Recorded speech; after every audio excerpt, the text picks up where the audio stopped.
E em relação a, tá, o paciente está lá obtendo resultado, tudo, qual é o percentual de pacientes que voltam a engordar?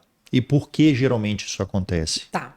Geralmente, assim, tem uma diferença mais ou menos no sleeve, em torno de 17 a 20% dos pacientes. No bypass, de 10 a 15% dos pacientes. Esses são os Isso estilos de cirurgias, né? isso em cirurgias mais antigas, né? Hoje em dia a gente acaba fazendo uma cirurgia bem diferente do que a gente fazia lá no começo. Então, esse risco do reganho de peso diminuiu muito. Na verdade, a gente dá um lastro para o paciente. Se o paciente acompanhar direitinho, blá, blá, blá, blá, a gente deixa o lastro, a gente quer que seja para sempre, mas os estudos mostram aí entre 7 e 8 anos, né? A principal causa de reganho de peso é falta de acompanhamento. Tem aquele paciente que acha que chegou, ó, tô indo bem e Tô larga. magro, beleza, tchau. Eu não dou alta nos meus pacientes, né? Eles dão alta de mim. Mas eu não dou alta. Pelo menos uma vez por ano. Uma Sim, vez por ano, né? É sim. muito. E tem que fazer acompanhamento, porque assim, você não chegou no peso que você chegou à toa. Tem alguma feridinha, tem alguma coisinha, tem algum negocinho lá dentro que a gente precisa ver o que que é e trabalhar com o seu novo eu, não ter distúrbio de imagem, não ter troca de compulsão. É um trabalho, é uma doença crônica, ela vai ser tratada para sempre. É que nem tratar pressão alta, tem que tratar para sempre, E infelizmente. da cirurgia, habitualmente elas diminuem o tamanho do estômago, certo? Hum, as- é, hum. Algumas delas. Mas aí esse paciente que fez essa cirurgia, você pode me corrigindo também, Camila. Pelo amor de Deus, eu não sou especialista.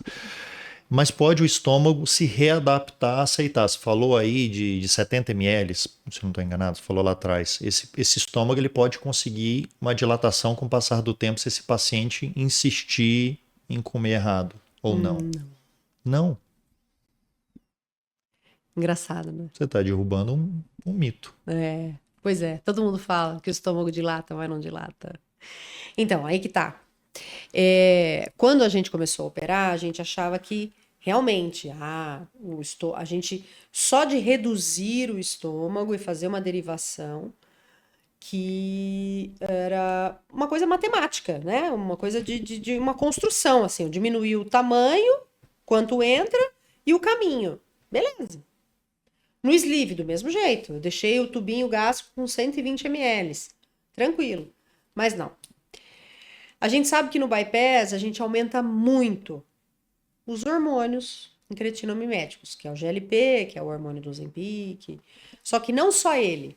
A gente aumenta GLP-1, GLP-2, GP e o glucagon. Então, isso, ele melhora, ele te dá uma sensação de gastroparesia, ele melhora o seu metabolismo da insulina. No sleeve, quando a gente tira o fundo gástrico, a gente diminui a grelina, que é o hormônio da fome. Mas os outros hormônios também estão agindo, neuropeptídeo Y, a leptina aumenta muito. Então, cirurgia bariátrica é uma cirurgia hormonal. Tinha uma amiga minha que falava que tudo na vida é mãe e hormônio. Então, O bom, então a cirurgia bariátrica ela se tornou cada vez mais complexa do ponto de vista de compreender hormonal como é que é funciona. isso. Que é o que você falou, para mim até hoje, obviamente eu não voltei muito nesse tema, era a questão de reduzir o tamanho, come menos e Não, a acabou. cirurgia é metabólica. Mesmo porque a pessoa que mesmo com o estômago pequeno, ela consegue adaptar, não necessariamente aumentar o estômago, mas consegue comer cada vez mais com o tempo, às vezes. Na verdade, o que acontece? Os hormônios, eles acabam diminuindo um pouquinho depois de um passar de um tempo, assim, mais ou menos aí, sei lá, 5, 6, 7 anos, eles diminuem, né? Mas você não vai conseguir comer muito, Tá. porque não cabe. Mas o ser humano é extremamente adaptável, né? Pois é. Então ele belisca. Então o paciente que não tem acompanhamento, ele se boicota. Então ele belisca, belisca uma bolachinha, belisca não sei o quê, belisca, belisca, belisca, belisca, belisca. E no final ele tá comendo super errado. entendeu? Você está falando comigo ou com seus pacientes? Porque eu me senti um pouco pressionado. Não, você é magro, mas magro que olha, vou Não, falar. mas esse beliscar é bom, é gostoso.